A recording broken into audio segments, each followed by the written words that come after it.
Let me paint you a picture. You're 35 years old. You make $85,000 a year. That's solid middle-class income. You've got a decent job, maybe a promotion or two under your belt. Your friends think you're doing pretty well. But here's the problem nobody talks about. You've got $4,000 in savings, a car payment, student loans, and a mortgage that feels heavier every month. Meanwhile, your cousin, also 35, makes the exact same $85,000, but he's got $340,000 in invested assets, his mortgage is nearly paid off, and he tells you he might be able to retire in 7 years. Same income, completely different net worth, same starting point, totally different destination. Look, this isn't about luck. This isn't about who got a better job or had richer parents. The difference between these two people comes down to 3 specific decisions.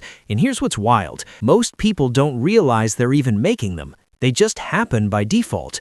But once you understand what these 3 decisions are, everything changes. Welcome back to Wealth with Frank, where we build real wealth the smart way. I'm your host, Frank. Don't forget to subscribe and give this video a thumbs up if it helps you. Today, we're breaking down the 3 decisions that literally determine whether you'll be rich, comfortable, or stressed about money for the next 30 years. And here's what most people don't realize. It's not really about how much you earn. It's about what you decide to do with what you earn. Let's talk about the first decision. It's what I call the allocation decision, and it's probably the most important one. Here's the thing. Every single month, money comes into your account. Let's say it's that $85,000 annual income, which breaks down to about $5,600 after taxes.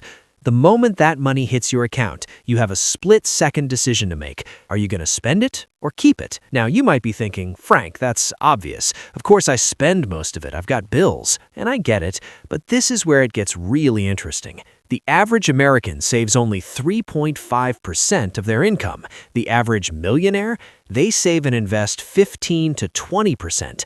That's not a subtle difference. That's the difference between staying broke and building wealth. But here's what kills me. It's not that people choose to spend money on necessities. Necessities are necessary. The problem is what psychologists call lifestyle inflation. There's a study from Stanford that found that for every $1 raise someone gets, they increase their spending by about 50 cents within a year. Your brain doesn't see that raise as an opportunity to build wealth. It sees it as permission to upgrade your life. Let me show you the math on this because it's brutal. Person A makes $85,000, saves 5%, invests $4,250 per year at 8% annual returns. Person B makes $85,000, saves 15%, invests $12,750 per year at 8% annual returns. After 20 years, Person A has $185,000. Person B has $556,000. Same income, same time frame, but Person B made a different allocation decision with every paycheck, and now they have nearly $400,000 more. Here's the thing that actually changes behavior. You need to make this decision automatic, not with willpower. Willpower fails. You make it automatic. The moment your paycheck hits, a percentage goes directly to an investment account before you even see it. You don't think about it, you don't debate it, it's already gone. The sweet spot is between 10 and 15% of your gross income. Not sexy, not complicated, but absolutely transformative. The second decision is what I call the time decision. Let's say you do make that allocation decision. You're now saving $12,750 a year. Excellent. Now comes the second critical choice. Where does that money go and when do you expect it to grow? Here's what most people do. They put it in a savings account earning 4.5% at a bank. It feels safe, it feels smart, and it feels like nothing is happening. So after 2 years of seeing their $25,000 just sit there barely growing, they give up. They take the money out and buy a used Tesla. The end. Now look at what happens psychologically. They made the allocation decision. They failed to make the time decision. They didn't give their money enough time in the market. Here's the number that should actually terrify you. The average investor gets a 6.2% return on their investments. The average market return, 10%.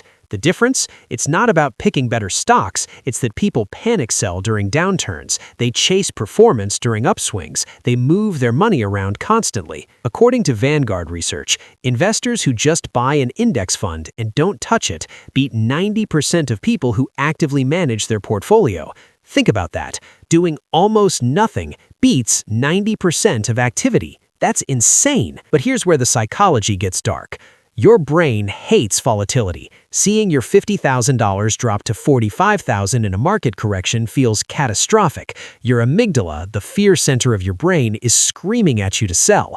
But the people who become wealthy, they literally ignore that feeling. They don't check their portfolio for months. They understand that time is the real moneymaker, not market timing. Here's the math on this. Investor A, $12,750 per year for 25 years at an average 6.2% return. Panics, sells low, buys high. Investor B, $12,750 per year at 10% return, buys and holds an index fund, never checks it for 5 years minimum. Investor A ends with $565,000. Investor B ends with $798,000. Same contribution, different time horizons and behaviors.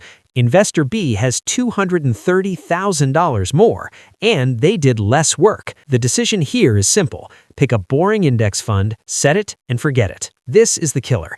This is where most people fumble right at the finish line. You've made the allocation decision. You're saving 15%. You've made the time decision. You're invested in an index fund, and you're leaving it alone. Now comes the third decision. When you get returns, interest, dividends, whatever, what do you do with them? The average person does this. They get a $1,200 dividend from their investments, and they think, oh, cool, free money. And they spend it. They treat it like found money, a gift. But here's what most people don't realize. That's the exact moment your wealth either explodes or stagnates. If you take that $1,200 dividend and reinvest it automatically, you're not just earning 10% on your original $50,000 anymore. You're earning 10% on $50,000 plus the dividends plus the previous year's dividends. That's called compounding. Einstein supposedly called it the eighth wonder of the world. Let me show you the actual power. Person C invests $12,750 per year at 10% returns, takes the dividends out and spends them. Person D invests $12,750 per year at 10% returns, reinvests all dividends. Person C, $798,000. Person D, $926,000. But here's the real kicker. If person D does this for 30 years instead of 25, they have $1.456 million. 5 extra years of compound growth added almost $530,000. This is why starting early matters so much. This is why every year counts. The decision here is automatic dividend reinvestment. Enable it, don't think about it. Let compounding do the heavy lifting. So here's the brutal truth. Your net worth isn't determined by how much you make. It's determined by 3 decisions. 1, how much of what you make you keep. 2, how long you let it grow without touching it. 3, whether you reinvest the returns or spend them. These aren't sexy decisions, they're not complicated, they don't require a financial degree or some genius stock-picking ability. They require discipline, they require understanding psychology, and they require you to do what 90% of people won't do, which is why you'll end up richer than 90% of people. Your cousin isn't smarter than you, he just made different decisions, and the amazing part is it's not too late. You can start making these decisions today, this month, this week even. So here's what I want you to do. First, figure out your allocation percentage. What percentage of your income are you realistically going to invest? Write it down, make it automatic. Second, pick a boring index fund, total market index fund. Set it and forget it. Third, turn on automatic dividend reinvestment right now. Do these 3 things, and I guarantee in 10 years, you won't recognize your financial life. If this helped you, smash that subscribe button, share this with someone who needs to hear it, and drop a comment telling me which of these 3 decisions you're committing to first. I read every single comment. Thanks for watching. I'll see you in the next one.